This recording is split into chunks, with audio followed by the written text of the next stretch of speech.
Muy buenas noches, ¿cómo están? Soy Pablo Boullosa y me da mucho gusto recibirlos aquí. Esta es la dichosa hora de la dichosa palabra.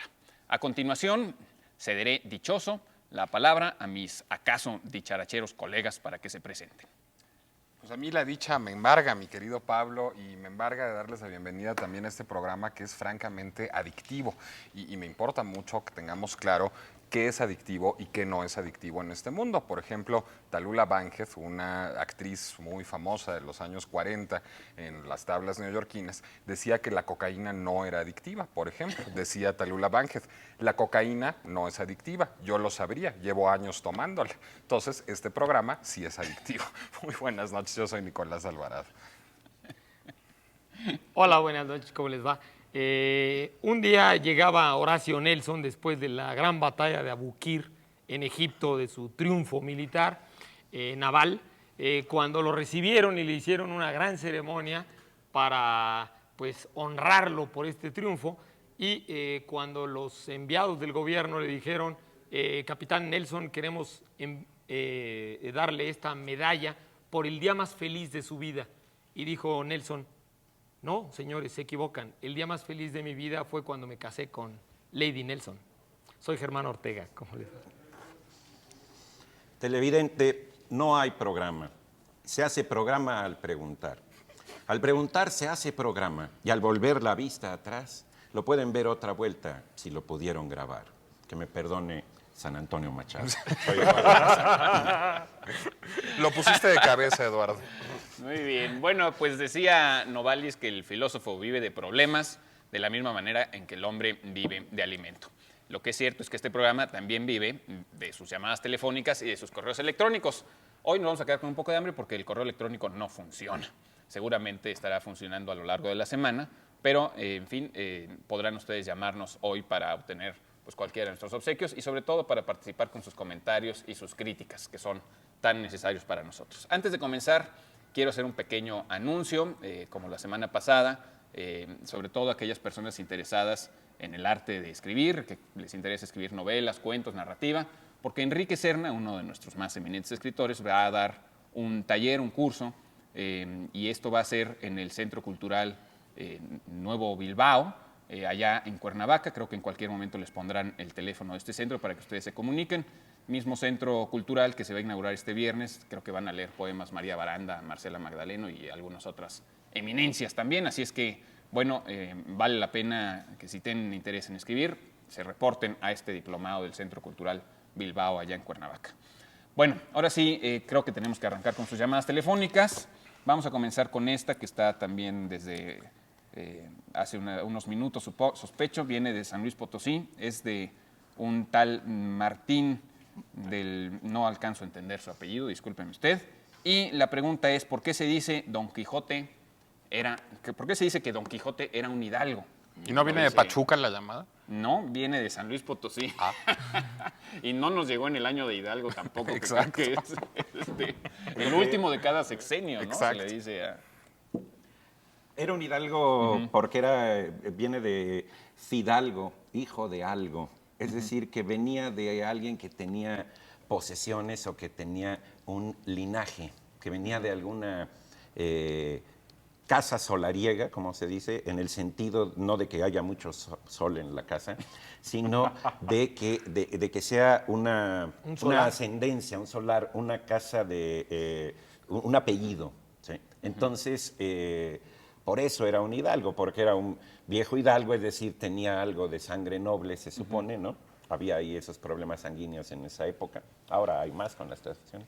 Y entonces, por eso es lo de hidalgo. Pero y sobre todo porque no eran los primogénitos, ¿no? Los primogénitos son los que heredan el nombre, pero los segundones, ¿no? Los que son el segundo, tercero, cuarto de la familia, no pueden heredar el título, pero de cualquier manera, como sienten que pertenecen a la familia, pues van heredando diciendo que son hijos de algo. Por cierto, creo que en el diccionario de la Real Academia existe el término hijodalgo junto. Y en el Corominas también. Sí, ¿Ah, sí? hijodalgo. O sea, Así que es. se puede seguir diciendo hijodalgo en lugar de hidalgo. Lo Incluso curioso, hay un término que es hidalgo de bragueta, que se le llamaba a quien tenía 7 hijos varones sucesivos. ¿Sí? Que es un término sea, muy curioso, como si fuera un título nobiliario, ¿no? Si tú lograbas 7 hijos 7 varones hijos varones sucesivos, ya eras sucesivos, ya eras de eso. Sí. Sí, esa no necesitamos explicar por qué es Hidalgo de Bragueta, Eduardo. No creo, pero... Ahora, también ya a estas alturas alguien que es muy hidalgo, pues es alguien que es noble de carácter, que es generoso, que es una persona, digamos, habitada por sentimientos encomiables, digamos, el término ha pasado de la nobleza aristocrática o de la nobleza pecuniaria, ahora estoy dislálico como de costumbre, a también la nobleza del corazón. Sí, hidalguía como generosidad, ¿no? Así es. Ahora hay un Bueno, término que ahora usan... No, ¿Qué era el perdón, origen? dime. No, tú, ¿Qué era el origen? El término originalmente de nobleza pues, tenía que ver con nobleza de alma. Así es. O sea, los nobles de alma eran los aristócratas, se suponía, ¿no? Y de hecho los hidalgos solían estar bastante arruinados porque no heredaban muchas veces posesiones y durante muchísimos años tuvieron prohibición de trabajar. La prohibición se levantó hasta mediados del siglo Tenían XVIII. que si vivir no de me sus equivoco. rentas, pero ya no había... Pero ya no había rentas, Así es. entonces estaban en la miseria, como es el caso del mismo Don Quijote. ¿no? Que no estaba tan en la miseria, pero comía tal, ¿no? Ahora, hay un término ahora cuando dicen en los bares que se toman algo de hidalgo. ¿No lo han oído eso? Vamos a Claro. echarnos un hidalgo. ¿Pero qué es? ¿Tomarse una De cosa un a solo fondo? golpe. Sí. De un solo golpe, ¿no? ¿Tendrá que ver con la bravura de dar el grito? Una No cosa tengo así, ni idea. ¿no? Pues a lo mejor tiene que ver con que los hidalgos se echaban un hidalgo, no sé. Tampoco sé por qué se diga lo del año de Hidalgo, que sí sé que es este último año donde se supone que los políticos tradicionalmente robaban todo. Una tradición que creo que empezamos a romper, no lo sé. Pero se dice el año de Hidalgo, ¿no? Ay, sí. Va a ver, paste a otra antes de que caigamos en... Bueno, pero en efecto, por fin nos acordamos de Pachuca, como dirían Así por es. ahí. Y tómense una de Hidalgo a nuestra salud ahorita, por favor. Cuidado con el alcohol. Bueno, voy a poner de una vez los libros, porque luego nos ganan las prisas, los primeros libros que vamos a obsequiar esta noche. Recuerden que tendrán prioridad para llevárselo las personas que le tienen a la dichosa palabra. Más tarde le digo a usted cuál es la definición de dicha dichosa palabra. Primero que nada, obsequiaremos de Heraclio Cepeda, Los trabajos de la ballena y otros cuentos, una cortesía de la Universidad Nacional Autónoma de México. Debe estar muy divertido. También vamos a obsequiar de Saúl Ibargoyen Islas. Bueno, aquí nada más dice Saúl Ibargoyen, pero creo que es Ibargoyen Islas, Islas, ¿no? ¿verdad? El poeta y tú, es decir, El poeta y yo, en la editorial de poesía de la Universidad de Tijuana y de otras instituciones que coeditan este voluminoso libro de poemas. También vamos a obsequiar más ejemplares distintos de esta colección, de esta editorial, perdón, que se llama Algaida y que está apenas penetrando en nuestro país. Hay títulos muy diversos, todos ellos pues han obtenido premios, el premio de novela Ciudad de Salamanca, el premio de novela Ateneo Joven de Sevilla y el premio de novela Café Gijón. Total que en España hay montones de premios que uno ni siquiera imaginaba. Ciudad de Valladolid, muchísimos premios literarios. Para promoverla. Ahí están todas esas novelas. Y también, como es ya tradición de este programa, ejemplares de la revista El Huevo, que en esta portada despampanante de este mes trae a ni más ni menos que Marta Cristiana. Que es Sí, muy ¿verdad? despampanante. Marta Cristiana, una de las modelos más afamadas que ha tenido la industria de la moda en México y que ahora cambia de giro y toma directamente la pluma para confesarnos sus múltiples avatares. Ahí está. Bueno, ¿y cuál es la dichosa palabra de esta noche? Es muy sencilla. La definición para atinarle a la dichosa palabra es cómo le llamaban los náhuatl a sus templos, a sus santuarios, cómo se llamaban los templos de los antiguos náhuatl aquí en México. Si usted sabe ese nombre, obviamente de origen náhuatl, pues llámenos y tendrá prioridad para llevarse cualquiera de estos libros. Y algunos otros regalos que habrá también esta noche seguramente. Rodrigo Gardea, estudiante, nos preguntaba, nos pide que si podemos hablar acerca del zoroastrismo. Del zoroastrismo, bueno, a ver. Ha de haber oído Yo la voy. flauta mágica recientemente. No, ese es Sarastro. Ah, ok. Sarastro. ¿Pero no vienen de lo mismo? Bueno, sí, es una, y en la flauta mágica. Igual está que diciendo Zaratustra. Pablo, pues, claro, Igual es una que Zaratustra. deformación que los guionistas de la flauta mágica de Mozart le hicieron a este personaje, un personaje que era para aludir precisamente a un personaje misterioso, oriental, etcétera, y le Mago. pusieron Sarastro. Bueno, primero, en breve, el zoroastrismo pues es una religión increíblemente antigua, viva, que subsiste, sobre todo en Bombay, un porcentaje muy alto de la población de Bombay, prácticamente creo que más de 1 millón de habitantes en Bombay, y en los alrededores de Bombay, pertenece a esta religión, al zoroastrismo, que los hindúes les llaman parsis. También subsiste una comunidad en Irán y otra en Irak, pero la de Irán es más grande, que ahí se llaman gabaríes. Y tienen esta religión en la cual pues, la gente sobre todo los conoce porque adoran al fuego, en sus templos son templos llamados de fuego, y cuando mueren tienen que ser depositados en unos edificios muy grandes que ellos le llaman torres del silencio, pero realmente no son torres, son una especie como de cubetas, ¿no? De cubetas que tienen muros muy altos, y los pájaros están llenos de cuervos y sobre todo de sopilotes y de aves de rapiña, y ellos depositan a sus muertos para que los muertos pues desaparezcan, como quien dice, a la intemperie. Normalmente pues, los pájaros dan cuenta de ellos rápidamente y los pájaros por eso son los que los envían, como quien dice, al cielo. Por cierto, el director de música Zubin Mehta es parsi, aunque está casado con una judía de Israel, pero él es parsi. Bueno, esta religión, el zoroastrismo, es una religión, decíamos, muy antigua, que fue fundada teóricamente por un profeta persa, que de todos los grandes profetas fundadores de religiones, es probablemente uno de los que más se discute exactamente en qué época vivió. Normalmente se cree que debe haber vivido, como ellos dicen, en el siglo VI, más o menos, antes de Cristo, pero algunos dicen que puede haber vivido en el siglo XIII, X antes de Cristo, etc. Es, por supuesto, el nombre Zoroastro es un nombre griego. El nombre original del personaje en persa es Zaratustra, que es el nombre que Federico Nietzsche reutilizó de una manera completamente libre para escribir una novela. Pero yo creo que vamos a corte. Retomamos el tema después de esta pequeña pausa. Redondeamos. Salimos a la calle a hacer un pequeño sondeo y les preguntamos a los transeúntes, a los paseantes, que en su opinión, ¿qué mexicano merecía ganar el premio Nobel? Y hay bastantes sorpresas.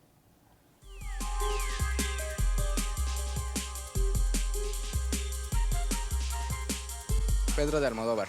¿Qué mexicano? No, pues la neta no sé. ¿Qué mexicano no? ¿Quién sabe? Para el premio Nobel, a Guevara ahorita. Ana Gabriela Guevara. A Fox. Obvio, Ana Gabriela Guevara. Pues Ana Guevara, ¿no? Ahorita que está de moda. Vicente Fox. Sería el mexicano que nominaría yo para el premio Nobel a la Paz. Ya está muerto, Jaime Sabines. No tengo idea. Vicente Fernández. No creo que lleguen a tanto. Yo nominaría a Bono, el de YouTube, pero pues no es mexicano. Ana Gabriela, la corredora, la atleta. Híjole, ahorita no hay ninguno, ¿eh? ¿Mexicanos? No, pues no.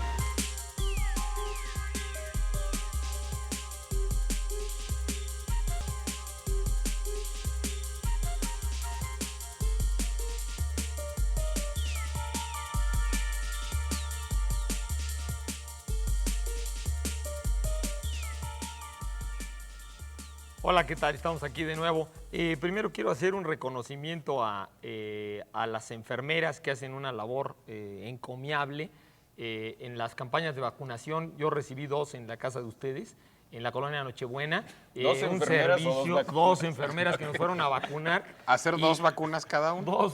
2 vacunas cada una.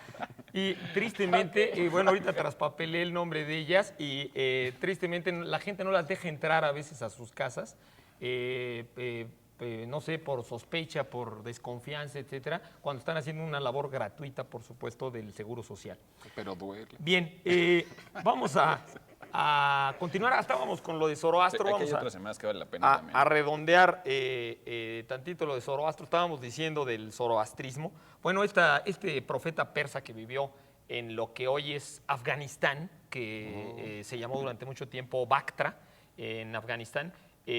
Por cierto, para darle también crédito a la historia fabulosa de la cultura afgana, profeta fue el primero que sepamos en la historia de la humanidad, ¿no? Que planteó la herencia, que después quedó en muchas religiones, dualista, de un dualismo filosófico y religioso. O sea, Zoroastro estaba en contra del politeísmo exacerbado de estas religiones arias, persas y del norte de la India, y él planteó que hay una divinidad máxima, diríamos que se llamaba Ahura Mazda, el gran señor, y un hermano suyo que pues es confuso exactamente lo que él debió haber pensado de él, pero que es como un hermano que representa como el otro aspecto de la realidad, el otro aspecto del orden del universo, que se llama Angra Mainyu. Los dos se deformaron en Hormuz y en Arimán por los griegos.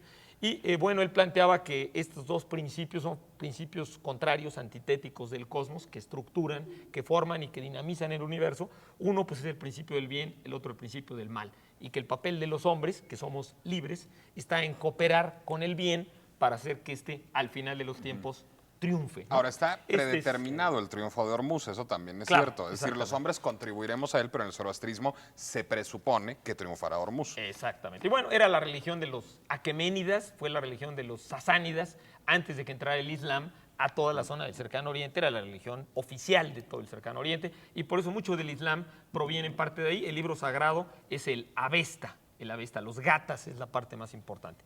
Bien, vamos con una pregunta que acaba de llegar, nos dicen, sugerencia, no se interrumpan porque no terminan sus ideas, se ve feo y no se entiende, nos dice Israel Gutiérrez. Es que nuestras ideas no están terminadas, por eso no Gracias. las terminamos. Gracias, Israel. Bueno, dice, no sé quién, Enrique Hernández, psicoterapeuta, claroscuro es un oxímoron. Sí. Pues, ¿Es un oxímoron? sí, Claroscuro. pero apenitas, ¿no?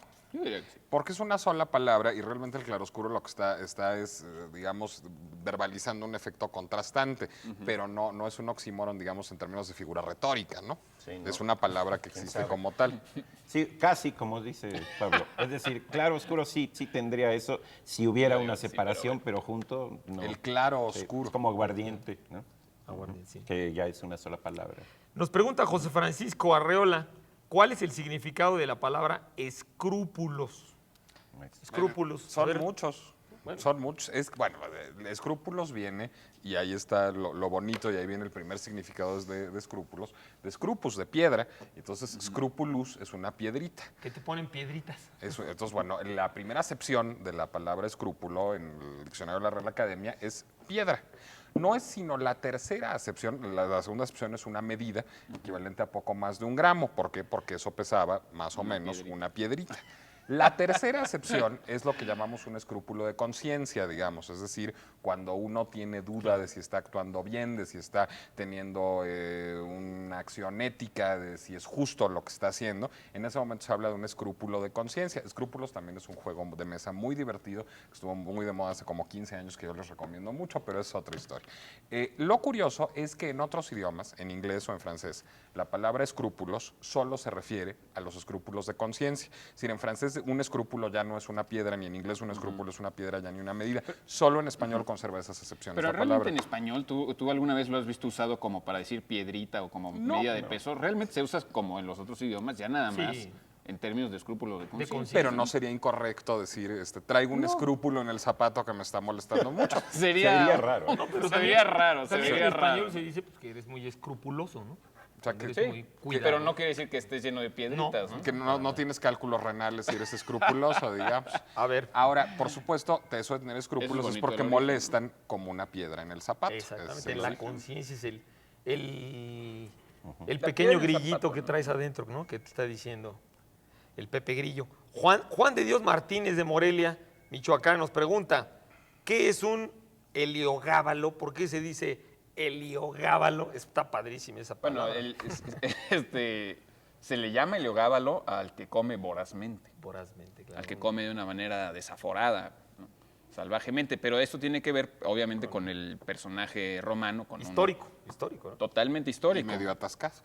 Sí, se supone que hacía unas comidas increíbles, pero es más que famoso por comer mucho, este tal Heliogábalo, pues por sus costumbres extravagantes y porque fue realmente un emperador desastroso para Roma, ¿no? ¿Y dónde sale o cómo? Y absolutamente perverso. ¿no? Como ¿Es un personaje personaje vivió real? Sí, es un personaje real, como del siglo III. Bueno, es primero un más dios. o menos. Él tomó el nombre de Claro, dios. lo que ocurre es que, sí, evidentemente el dios es el dios solar de origen sirio, pero Heliogábalo, la familia de Heliogábalo se había refugiado, había sido perseguido un tiempo y se había refugiado en un templo a Heliogábalo, y entonces este muchacho, porque realmente hablamos de un emperador que tenía 14 años cuando asumió el poder y que fue asesinado a los 17 años, muy jovencito, este muchacho tomó el nombre de Heliogábalo o así se le decía, porque de hecho cuando En lo hicieron Emesa. emperador Sí, tomó un exactamente. nombre oficial, Marco Aurelio Antonino seguramente, alguna cosa así. César Augusto, Marco Aurelio Sí, era Antonino, alguna una cosa así. de la familia de los, Cayo, algo. Severos, es de la dinastía No, de los es que Severos. era todo eso. O sea, tenía un nombre larguísimo. Sí, por eso, como era todo eso, yo quise añadirlo de Sí. Cayo. pues, Ahora,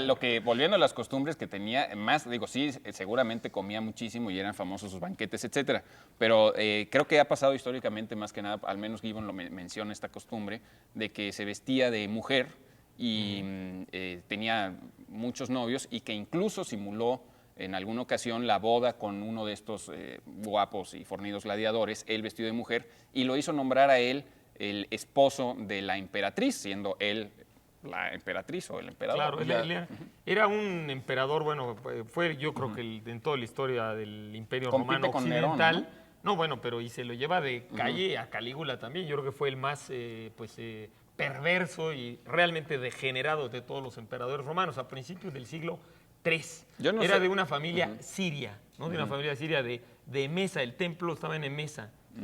No, hacía orgías rituales, predicaba intolerantemente el culto a Heliogábalo, o sea, había un culto, digamos, de Ofendió Estado. muchísimo a todos Sí, los no, romanos porque ignoraba a los dioses romanos y solamente se la pasaba. Ahora, dejó una cosa afortunada. Ya mucho después, en el siglo XX, Bertolt Brecht escribió una obra que se llama Val, que es una de las deformaciones de Heliogábalo. Heliogábalo o el Agabal, o Val, todos esos nombres son posibles para este personaje. Y Val es una obra que también está en el siglo XX, como todas o casi todas las obras de Bertolt Brecht, que narra las aventuras de un poeta amoral que va sembrando la desgracia a su paso y que se llama Val, digamos, en recuerdo de Heliogábalo, que era tan amoral. Claro, aunque Baal es el nombre de todos los dioses sirios, ¿no?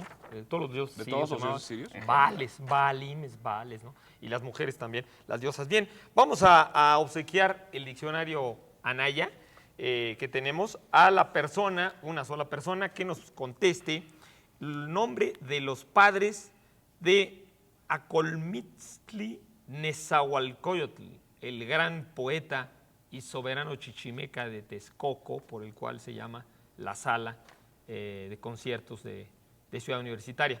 El que sepa los dos nombres de los dos padres de Nezahualcóyotl se llevará nuestro diccionario que estamos obsequiando. Anaya, el diccionario que siempre obsequiamos. Que es gordo, como de podrán ver, pesa. la lengua. Bien, Pablo nos quería hacer reiterarles, creo que ahora sí van a poder poner el teléfono del Centro Cultural Bilbao en Cuernavaca para que los interesados en tomar este curso lo tomen. Y también les quiero invitar a esta obra de teatro, se llama Sor Juana y la perversa Trinidad, de Mario Díaz Mercado, con Rosario Zúñiga, con Rosario, y va a haber una serie de descuentos para las personas que nos llamen, tendrán el 50% de descuento todas aquellas personas que así lo soliciten, creo que tenemos bastantes pases con el 50% de descuento, esta obra de Mario Díaz Mercado, con Rosario Zúñiga, allá en el Foro Cultural Hugo Argüelles, en el centro de Coyoacán, para que vayan, está muy interesante. Bien, nos vamos entonces a un sondeo y les preguntamos, ¿hay que homenajear a los mejores mexicanos poniéndoles nombres de ellos a las calles?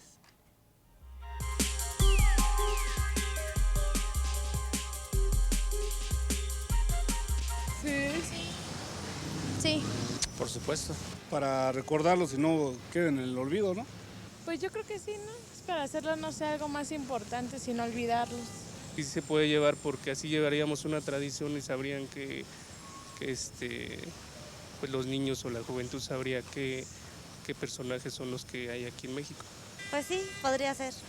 Ay, la verdad, no, pues sí. Si me ponen un presidente ratero de los que ha habido, es darle honor a quien ha robado el país y a quien ha robado. Claro que sí, con Cantinflas. Pues yo diría que sí, ¿verdad? Porque pues, somos mexicanos, tenemos que tener algo de veras de nosotros, no tantos nombres de extranjeros cuando de mexicanos no hay. No, pues sí, definitivamente para cultivar mayor identidad al respecto, ¿no? Identificarnos con nuestros héroes o con nuestros personajes más distinguidos.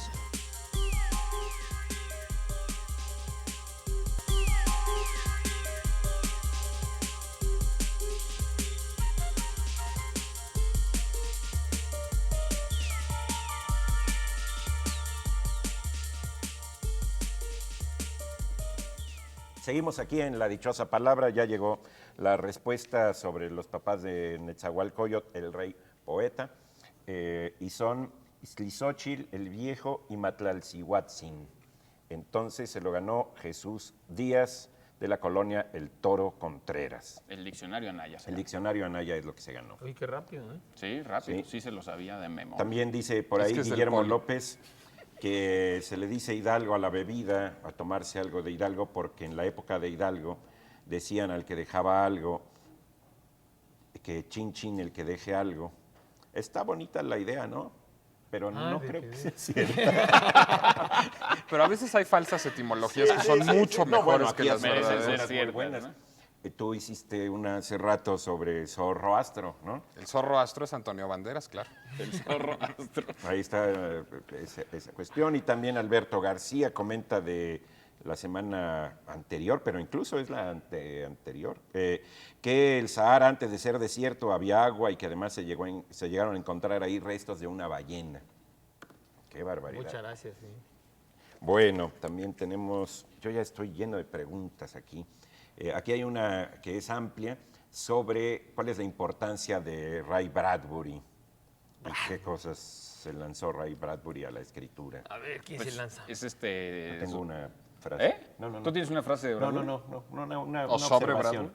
Yo comenzaría por una frase del mismo Borges acerca de Bradbury, que él se pregunta acerca de las crónicas marcianas, que como sabemos ocurren en Marte y tratan pues de un Marte colonizado por los seres humanos que han logrado pues, conquistar este planeta y tienen muchos logros tecnológicos, pero que de cualquier manera pues, no logran acabar de enfrentar su soledad y sus temores.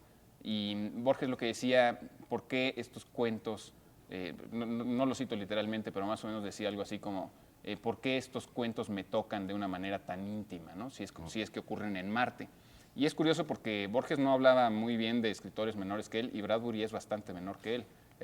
Bradbury era muy joven cuando publicó las crónicas marcianas. Ahora son geniales. Tendría 30 años. Bradbury nació en el 20, si no me equivoco. Sí, y Borges es de 1899. No, si y no las me equivoco, crónicas también. marcianas sí principios de los 50, principios de los 50, 51 es la edición. De hecho, todo lo que se ve ahí es como los temores típicos de los 50, el temor a la guerra nuclear, el temor a estas cosas. Además, es un Marte, a mí lo que me hace fascinante es que es un Marte que parece como el estado de Ohio, ¿no? O sea, es un Marte muy poco tecnológico, ubicado en un lugar que no sabes dónde es, ¿no?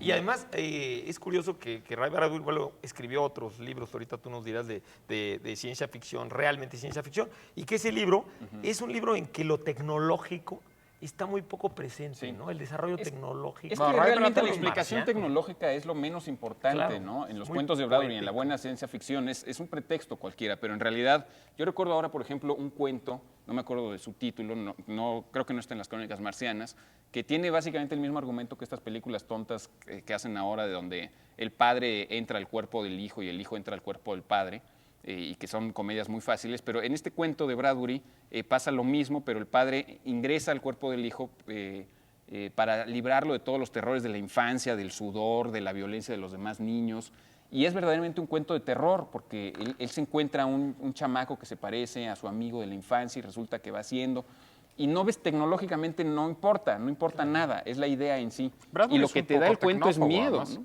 De hecho, Bradbury no usa una computadora, no sabe trabajar con aparatos y en mucha de su obra, ahora como bien apunta Germán, tú nos platicarás de ella, hay un rechazo incluso ideológico a la tecnología, ¿no? Ahora muchos escritores de ciencia ficción son tecnófobos, ¿no? Y hay Es curioso. Hay un libro que a mí se me hace muy interesante de Bradbury que se llama Zen y el arte de escribir, que son una serie de artículos sobre el proceso de escritura. No lo conozco. Un poco como si fuera un taller de escritura, y da ahí una serie de recetas y lo conecta con el Zen, con el tipo de concentración del Zen.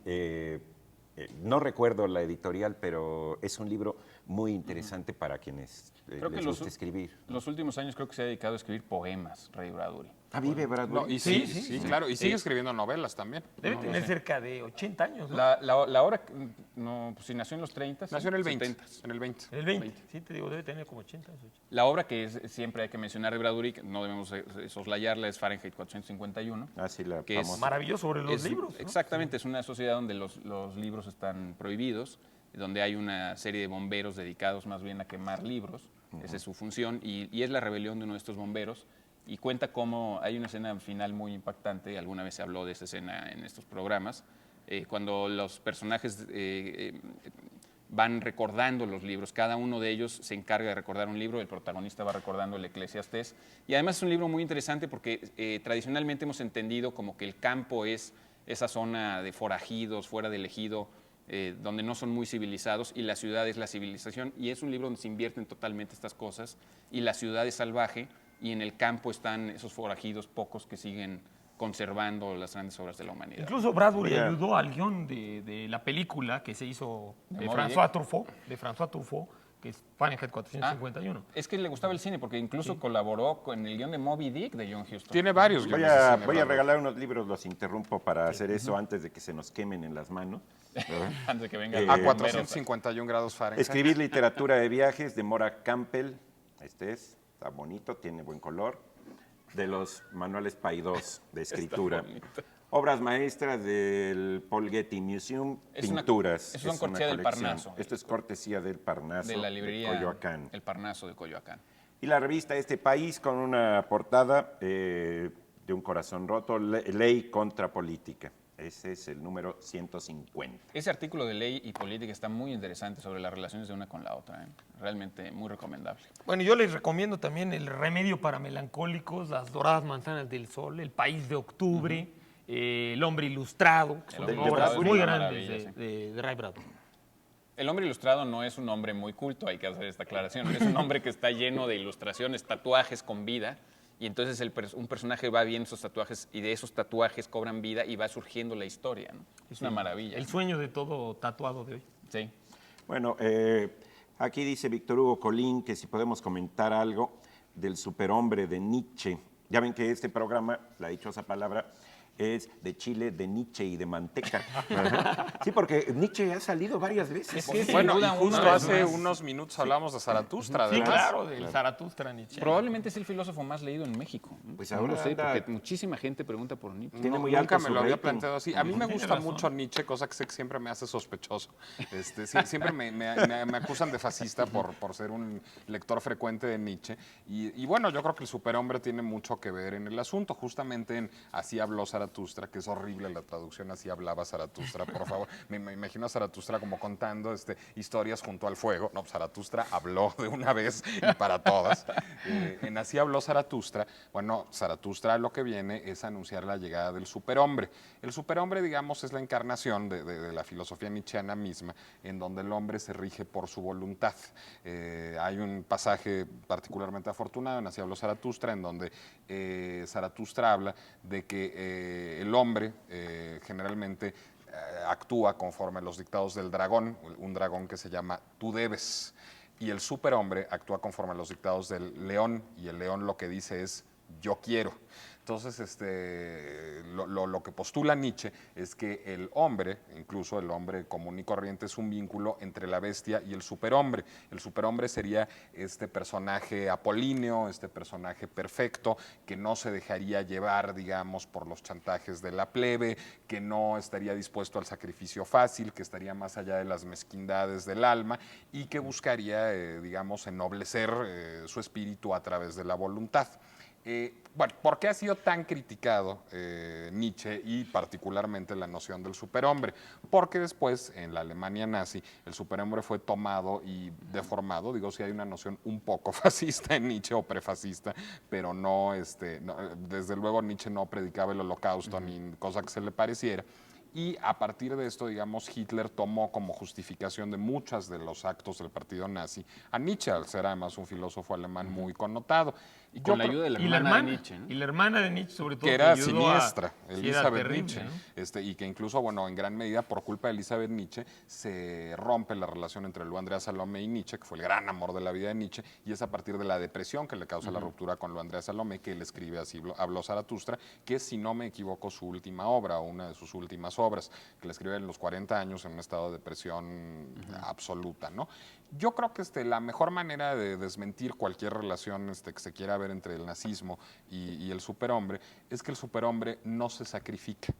Y por otra parte, el nazismo exhortaba al pueblo a sacrificarse en aras de lo alemán. Entonces yo creo que eso es lo primero que hace. El superhombre además tiene un afán de perfeccionamiento. El nazismo es una filosofía de estancamiento absoluta. Entonces yo creo que se ha pervertido mucho la relación entre ambas cosas. Pero bueno, sí habrá que decir en el camino, hacer el mal chiste de que en términos nietzscheanos, Superman no es un superhombre porque él vive sacrificado por el pueblo, cosa que a Nietzsche le hubiera parecido muy mal. Pero sobre todo también porque la idea del superhombre está en contra de la masificación, ¿no? De la masificación. Y que, bueno, la idea del superhombre, pues en el fondo recoge toda una idea filosófica muy antigua de que el hombre es un proyecto, que tenemos que evolucionar y perfeccionarnos. Dijiste algo mucho de platónico ahí, claro, mucho de deviene lo que eres, ¿no? Que siempre somos algo que nos estamos haciendo, que estamos constantemente perfeccionando. Y para cortar un poquito al superhombre, ¿por qué no contestamos esta de por qué se llaman palomitas de maíz a las palomitas de maíz? Hablando de Superman. Es de Eduardo Gutiérrez. Bueno, yo supongo... Y así le damos un kriptonitazo al superhombre. Bueno, yo supongo que porque las palomitas pues, de maíz al estallar el granito parece una palomita, o sea, la referencia con el color blanco y con la forma como se hacen las palomitas. No vuelan además cuando se están haciendo las palomitas de maíz. Sí, brincan, ¿no? Vuelan, sí, es cierto. Ahí está, por eso. Son buenos. Bueno, si quieren volvemos al superhombre. No, a ver, échate otra, ¿no? Ya. ¿De dónde viene y qué significa la palabra animal? De ánima. De alma. Alma en latín, anima, animus, ¿no? De animado. Están animados. Seres animados. O sea, por lo tanto, los animales, por definición, tienen alma. Por definición, digamos, por la definición etimológica, ¿no? O sea, los animales son animados, tienen alma. Por eso dicen que todos los perros van al cielo. Claro, sí. hay unas películas infantiles. Hay incluso un poema del perro, el perro cojo se llama, que es un perro que está en el cielo y con su muleta va haciendo agujeritos de plata. Es uno de los que se recitan en el declamador. Pobrecito del perro cojo. Sí. Y viene en una magnífica antología de ese tipo de poemas que hizo Luis Miguel Aguilar, que se llama Poesía Popular Mexicana y que publicó Cal y Arena. Ahí está la casita atribuida a Manuel José Otón, una maravilla. Bueno, vamos a un corte. Volvemos a la dichosa palabra.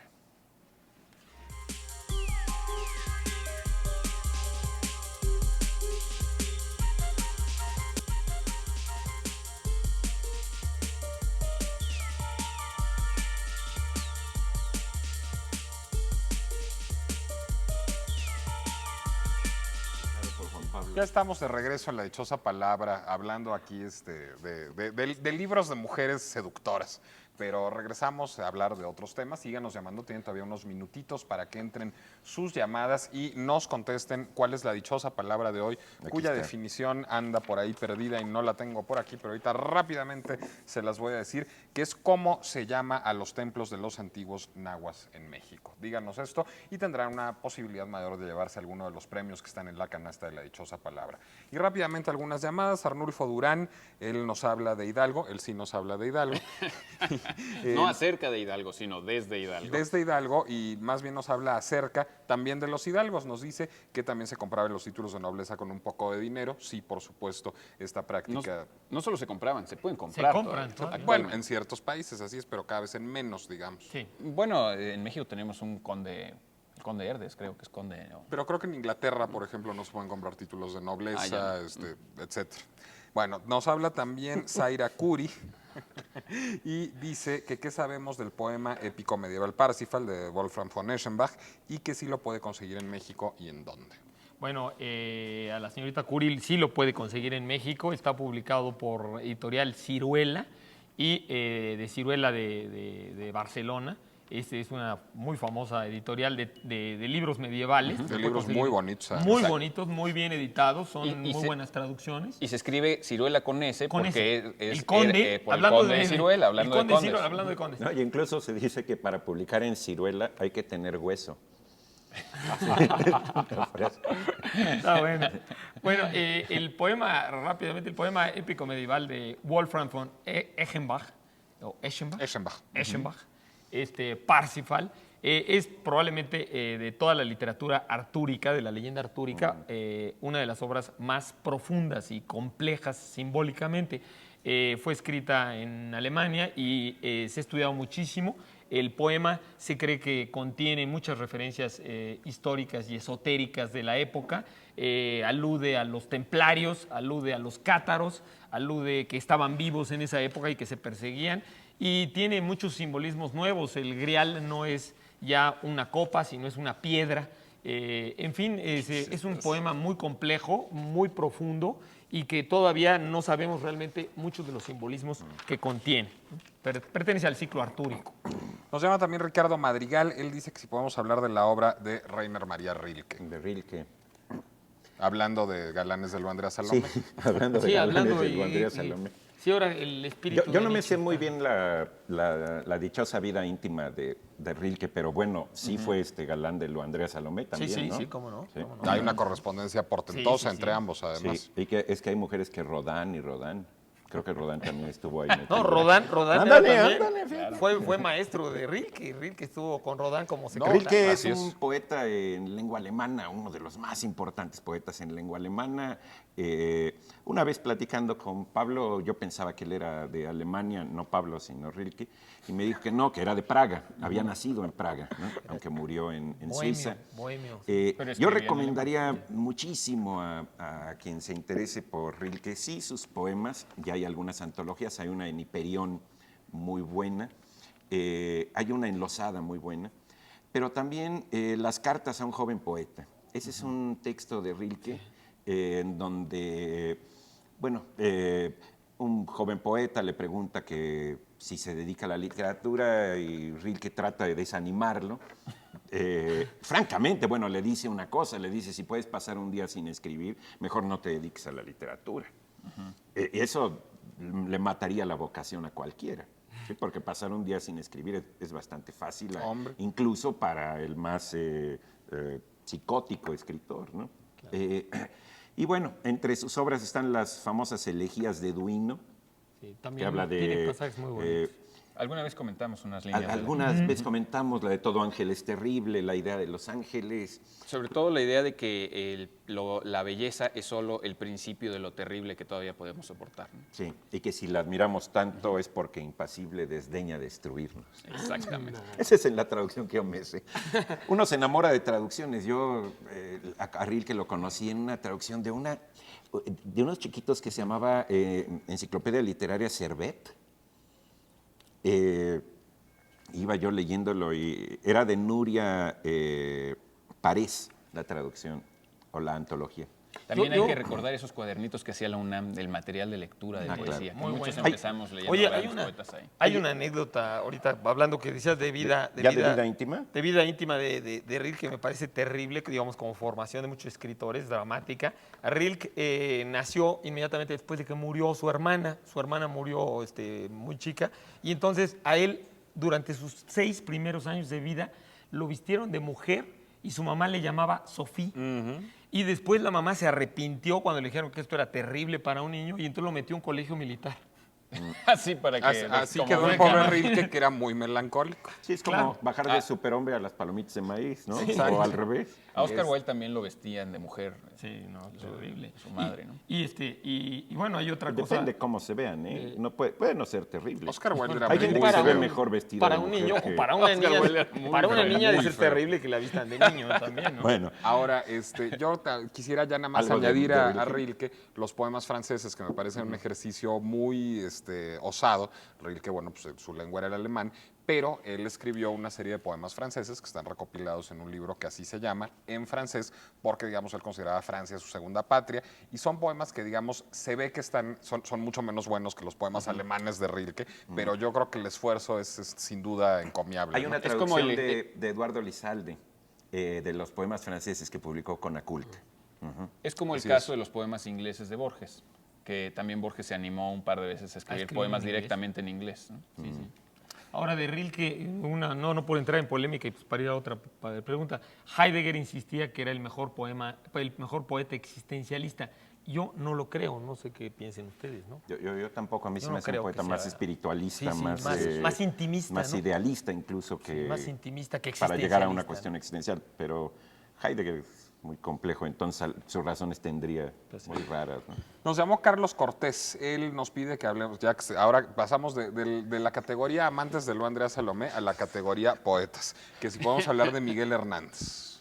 Bueno, Miguel Hernández es un gran poeta de principios del siglo XX y aunque su imagen ha sido, creo yo, un poco secuestrada por como un poco como la de un poeta estrictamente comunista y una causa perdida de la Guerra Civil Española, la verdad es que sí, su vida es atroz y se la pasó muy mal, sobre todo porque murió cuando ya era una muerte absolutamente inútil, murió en las cárceles de Franco.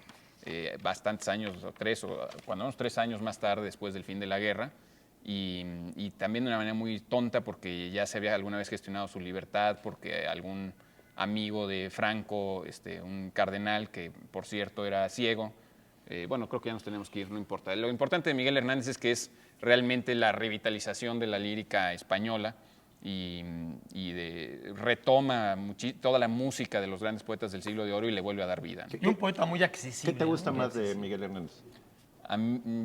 Yo creo que la única parte desdeñable son sus poemas más politizados y sus obras de teatro no son bonitas, pero toda la música de Miguel Hernández es una maravilla, ¿no?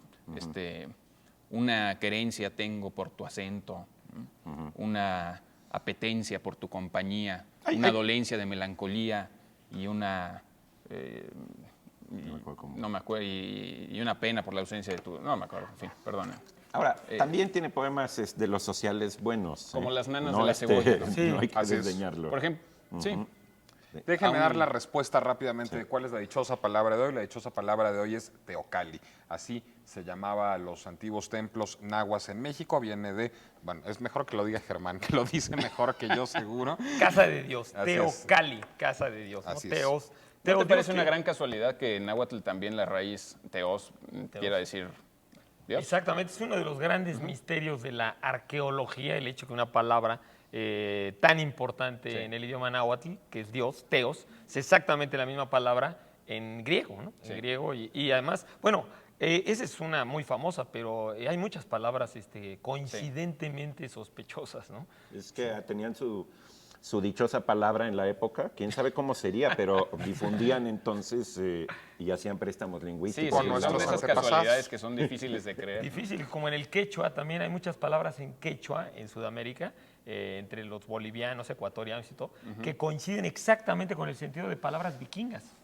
Pero de eso tendremos que hablar en otro programa, mi querido Germán, porque nos tenemos que ir. Muchísimas gracias por haber estado con nosotros esta noche. Los ganadores, bueno, pues serán oportunamente avisados de que han recibido los premios que otorgamos esta noche en La Dichosa Palabra.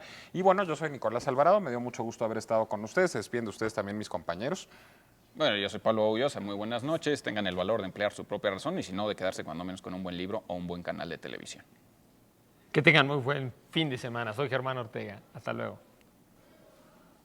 Buenas noches, Eduardo Casar se despide deseándoles dichosas lecturas. Tan, tan. Adiós.